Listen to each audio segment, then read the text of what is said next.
Okay, now, I actually found some of these tablets. And I just wanted you to see, remember how I told you that they stick in the mud when they write with a stylus? This is actually a Mari tablet from about 1750 BC. There's this guy named Zimri Lin. He was king of Mari. And guess who Zimri Lin butted heads with? You know this guy. Hammurabi. Okay, Hammurabi and Zimri Lin duked it out. We've got actually tablets now from Zimri Lin saying Hammurabi's beating up on me and stuff like that. So these are the tablets. By the way, do you see the way the tablets are stuck with a stylus? You can actually see the end of the stylus and the front of the stylus. It's like it's like a bulrush kind of thing, and you stick it in the mud. And can you see that they stick it this way, then they stick it this way, and they stick it different ways? This is a syllabic language. A syllabic language means that each syllable gets a symbol. How many different symbols or syllables are there? If I gave you the two consonants R and D, how many syllables can you make out of R and D? You can make rad, you can make rude, you can make rid, you can make, you see what I'm saying? So just out of R and D, can you make maybe 15 or 20 different syllables? Now, if each one of those syllables had a different symbol and you had 800 syllables, and you had to learn 800 symbols before you could read or write, who could read or write in this culture? Only the very wealthy. Did you have to be a scribe? Did you have to be a scribe, a paid scribe, to learn to read? So that meant the elite could read. Could the common person read this stuff? Probably not. Now, okay, let me just leave that. So basically, with these things are written by scribes, professional scribes, high-class people. Very few people can read. This is from one of the Mari tablets. You can see how it is. By the way, these mud tablets, what happens when they burn the temple down? It fires it, it gets harder, and so that's why they preserve. Now here's one, and this is really cool. This is from Ebla. By the way, can you see the columns and how they write in columns?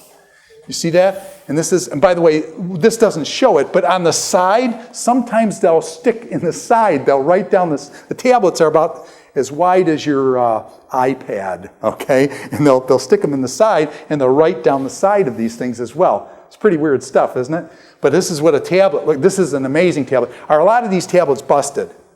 This is a full tablet. This is kind of an amazing one. And so, by the way, this is an Ebla tablet. Is it possible that a doctoral student at the University of Pennsylvania would spend 5 to 7 years working on a doctorate reading this one tablet, and then when he gets it done, he will get a PhD? Yeah, this is what happens, okay? University of Pennsylvania in the basement, they got all these tablets that nobody's ever read before. And these people they kind of like are dungeon dwellers. They'll put them down there. The guy stays down there for 5 years. He comes out, he reads the tablet, and he gets a doctorate. Okay, that was a joke. Thanks. Okay, that was a joke. All right.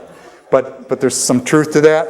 But anyway, so this is a tablet, what they look like. Now, here's one, and this one is really neat because what is this? This is a Ugaritic tablet. You see how it's very small and different. What's different about this one is this one's from about 1400 to 1200. This is from the time of the judges, about Joshua, Judges, that kind of stuff. This one's alphabetic. What is the advantage of the alphabet? Syllabic languages, you have to learn 800 symbols before you can read and write. With the alphabet, it goes by phonemes, it goes by how they're said, and there's only about 22 to 30 different sounds. And therefore, the alphabet is only 22 or 30 symbols. Now, question, how smart do you have to learn to be to learn 22 symbols? Can a kindergartner learn 22 symbols? Can a kindergartner learn 22 symbols in kindergarten? So therefore, with the alphabet, is this kind of an amazing thing? Can the common person read after about 1800 BC? Is the alphabet an incredible invention? I guess that's what I'm trying to say. Is the alphabet an incredible invention that allowed the common person to be able to read? So that in the book of Judges, they catch a kid running out of this town. The guy catches this kid, grabs him and says, hey, write down all the names of the elders in the town. And the kid writes it out. Just a kid, common kid, caught randomly. He writes it down. When he got an alphabet, people come. Now, let me just push this one more thing. Two more things. So does the alphabet democratize learning? Does the structure of the alphabet, 1800, does it democratize learning? Yes, it does. Push it one more. About 1450s, in the 1450s, you got a guy who developed a thing called the printing press. Now, instead of one person copying one manuscript with a printing press, have you got one person able to produce 1,000 manuscripts? Question, does that again democratize learning, the printing press? Do you see what the incredible invention of the printing press in the 1450s did? Gutenberg and things changed the whole map. And now, what's happened? Now, how big is your alphabet? 2. We've gone from 22 down to 2. And your alphabet is 0 and 1.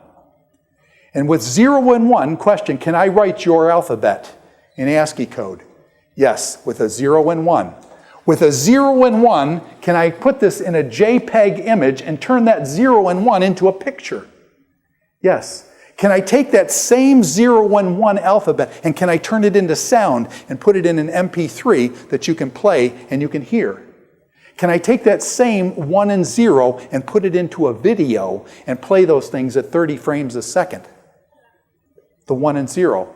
In your generation, do you see what's happening? This is you guys. This is your generation. Is this tremendous what has happened in the last 20 years? And question, can I take that 1 and 0 and can I put it on my computer and communicate to a guy who's studying Greek, and watching my avatar in India? And then just before school starts, the guy in South Africa using it. What, the 1 and 0, can that go all over the world? Question, what happens? Is learning getting democratized? And my question to you is then, as we as Christians, do we use that 1 and 0 now, the power of the 1 and 0, for the glory of God and the good of others? Or do we let evil use it? Will evil use it? Yes. And so what I'm suggesting is you guys live in a day and age that, to be honest with you, I'm jealous in a certain sense. I'm an old man. I'm kicking off and probably just, shortly here probably. That's the honest truth. And I'm going to get into being an old man and stuff. But you guys there's so much stuff just right in your face. And what I'm saying is grab it, man. Go for it. It's tremendously powerful. And it's you guys have seen it. It's happening in your generation. It's really cool. So anyways, alphabet. Alphabet's really important. Now,